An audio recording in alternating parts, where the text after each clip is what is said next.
just fresh grass shoots coming up on the hill behind us here after the fires ravaged this place a few months ago. But very barren, the rest of it is just sticks and burnt trees.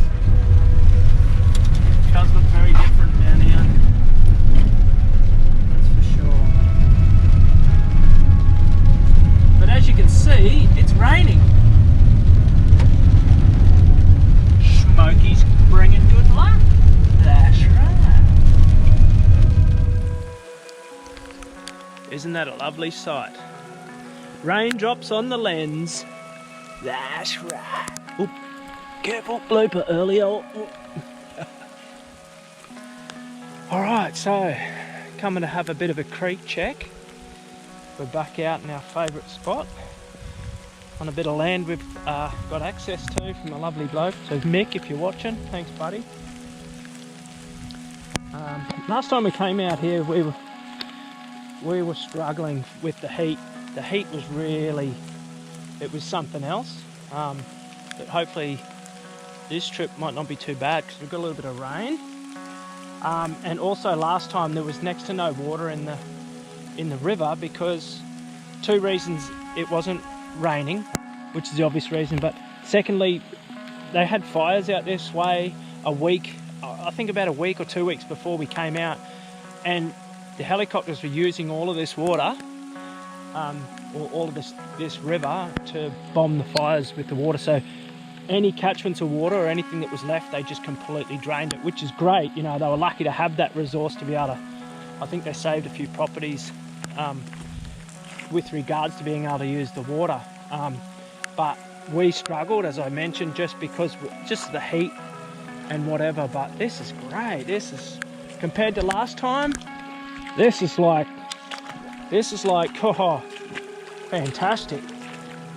I'm actually walking in water, so that's really good.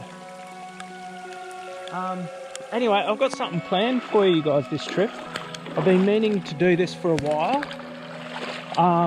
And what I plan to do is, I know it's not going to be very thorough, and I don't mean to disrespect in what I'm trying to do, but I want to kind of get a feel for what the old timers used to have to do. So for the prospectors, you know, going back 100, 200 years, the amount of work they had to do in return for the amount of gold that they were, in particular, the gold that's alluvial gold, so not big riches, you know.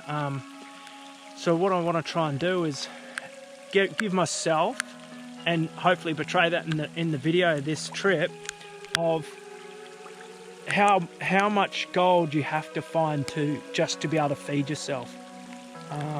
So that should be interesting in itself. And what I'm going to do is, tonight is going to be my last meal.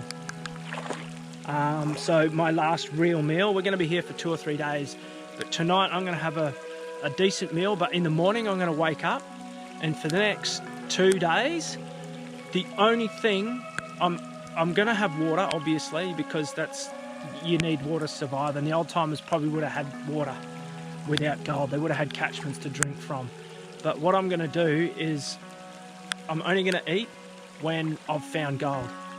So, and that's anything, coffee, just even the basics. So I've come prepared this trip, and I've itemised certain things that, you know, what I can eat. So I don't know what's going to happen. I'm either going to eat steak or I'm going to eat noodles. So I hope it's the former, but you never know.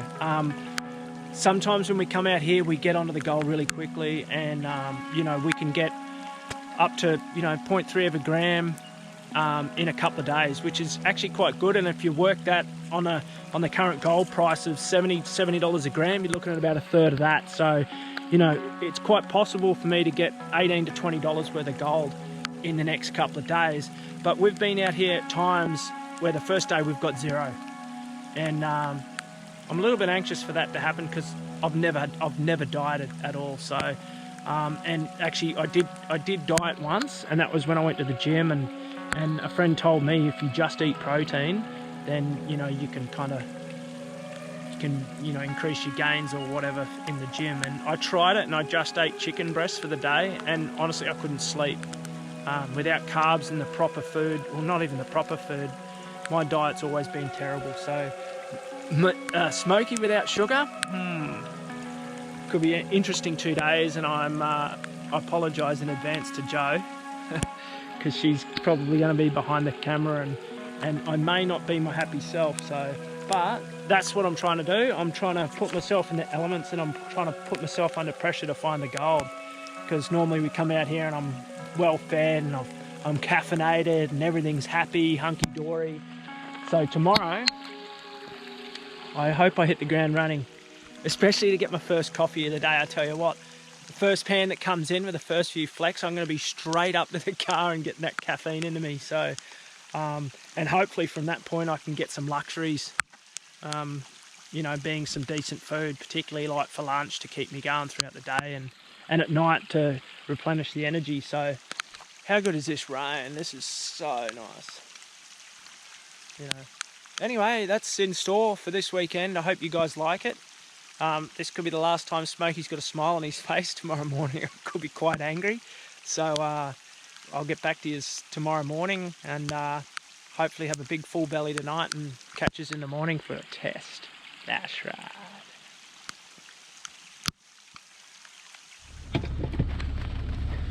Alright guys, the night before the big test for me, and I've just cooked up a bit of a storm. So this is kind of like my last proper meal, guaranteed proper meal for the next couple of days. So check this out, that's what we got. So we're not roughing it tonight. We've got steak, potato, avocado, veggies, and the works in the salad. So I'm going to hook into this, and hopefully that will give me enough power for tomorrow morning anyway to get me to my coffee. That's my first goal. I've got to get my coffee. Once I've got my coffee, I'll get some caffeine in the system, and then hopefully get enough to get some lunch. If not, it's going to be a long day, and hopefully I don't get too cranky. So we'll see you in the morning. Wish me luck. That's right.